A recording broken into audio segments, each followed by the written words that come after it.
Short ভিডিঅ'ত মই কৈছিলোঁ যে মই ক'লৈ ফুৰিবলৈ গৈছিলোঁ আৰু শৰ্ট ভিডিঅ'ত যিহেতু সকলোখিনি দেখুওৱা সম্ভৱ নহয়, সেইকাৰণে মই এবাৰ লং ভিডিঅ' এটা বনাইছোঁ। সকলোৱে চাব বুলি আশা কৰিলোঁ আৰু আমি পিছবেলা সময়ত গ'লোঁ চাৰ্চটোলৈ। সঁচাকৈ ইয়াত গৈ যে বহুত ভাল লাগিলে। চাওকচোন ইমান ধুনীয়া পৰিৱেশ আৰু ইয়াৰে এটা বস্তু মন কৰিবচোন, ইয়াৰে পৰিৱেশটো যে ইমান ধুনীয়া আৰু ইমান চাফা। এটা কাগজৰ টুকুৰা নাই, এটা গছপাত নাই, ইমান ধুনীয়া চাফা। আৰু এনেকুৱা পৰিষ্কাৰ চাফা জেগাত গৈও ভাল লাগে। আৰু তাৰপিছত আমি সন্ধিয়া সময়ত গ'লোঁ পুলিচ বজাৰলৈ। যিহেতু পুলিচ বজাৰ বুলি ক'লে আমি শুনি আহিছোঁ, দেখি আহিছোঁ, তাত কাপোৰ বহুত কম কম দামত পোৱা যায় আৰু আমিও বহুত কাপোৰ কিনিলোঁ, কম দামতে পায়।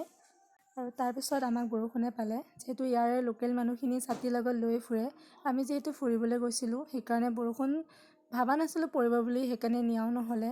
আৰু চাওক, চুৱেটাৰৰ পৰা চেণ্ডেললৈকে বহুত বস্তু কিনিলোঁ। আৰু পিছদিনাখন আমি ওলালোঁ চেৰাপুঞ্জীলৈ।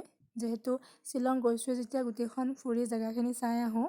আমাৰ আৰু এঠাইত যাবলৈ খুব মন আছিলে, ডাউকিলৈ, কিন্তু আমাৰ যোৱাৰ নহ'ল সময়ৰ অভাৱৰ কাৰণে।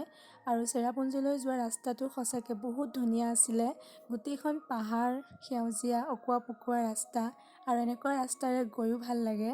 যিহেতু আমাৰ ইয়াৰ ৰাস্তাবিলাক ইমান অকোৱা পকোৱা নহয়, সেইকাৰণে শ্বিলঙৰ সেই ৰাস্তাবোৰ সঁচাকৈ মোৰ কিন্তু বহুত ভাল লাগিলে গৈ। আৰু আমি চেৰাপুঞ্জীলৈ যাওঁতে এটা ৱাটাৰফল পাই গৈছিলোঁ। সেই ৱাটাৰফলটো সঁচাকৈ বহুত তলত আছিলে আৰু আমি যাওঁতে সকলোৱে পূৰা ফূৰ্তিত নামি গ'লোঁ। কিন্তু যেতিয়া আমি ওপৰলৈ উঠিছোঁ, এনেকুৱা লাগিছে উশাহ বন্ধ হৈ যাব যেন লাগিছে, ইমানেই কষ্ট আছিলে ওপৰলৈ উঠোঁতে আমাৰ। আৰু আমি যিহেতু চেৰাপুঞ্জীলৈ গৈছোঁ 7 ছিষ্টাৰ্ছ ৱাটাৰফল চাবলৈ, আৰু প্ৰথম আহিয়ে মোৰ চকুত পৰিছে এই বস্তুখিনি। ছোৱালী মানুহ যেতিয়া এনেকুৱা ধৰণৰ বস্তুৰ প্ৰতিয়ে বেছি আকৰ্ষণ। আৰু ৱাটাৰফলটো চাইও বহুত ভাল লাগিলে। আমি অকণমান সময় তাত থাকোঁতে গোটেই কুঁৱলীৰে গোটেইখন বগা হৈ গ'ল। আৰু তাতে আমি খালোঁ ব্ৰেড আৰু চাহ, যিহেতু একো খাই যোৱা নাছিলোঁ আমি। আৰু চেৰাপুঞ্জীৰ পৰা আমি সোমালোঁ এলিফেণ্ট ফলছত। তাতো সোমাই গৈ আহিছোঁ, বহুত ভাল লাগিলে ইয়াৰে ৱাটাৰফলটো চাই। আৰু আমি তাতে ভাত খালোঁ হোটেলত, সেইটো ভিডিঅ' কৰা নহ'ল মোৰ।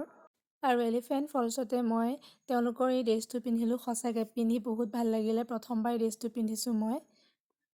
এয়াই আছিলে মোৰ শ্বিলঙৰ যাত্ৰা। ভাবিলোঁ আপোনালোককো দেখাওঁ। আৰু মোৰ নতুন ভিডিঅ'সমূহ পাবৰ কাৰণে মোৰ চেনেলটো ছাবস্ক্ৰাইব কৰি ল'ব।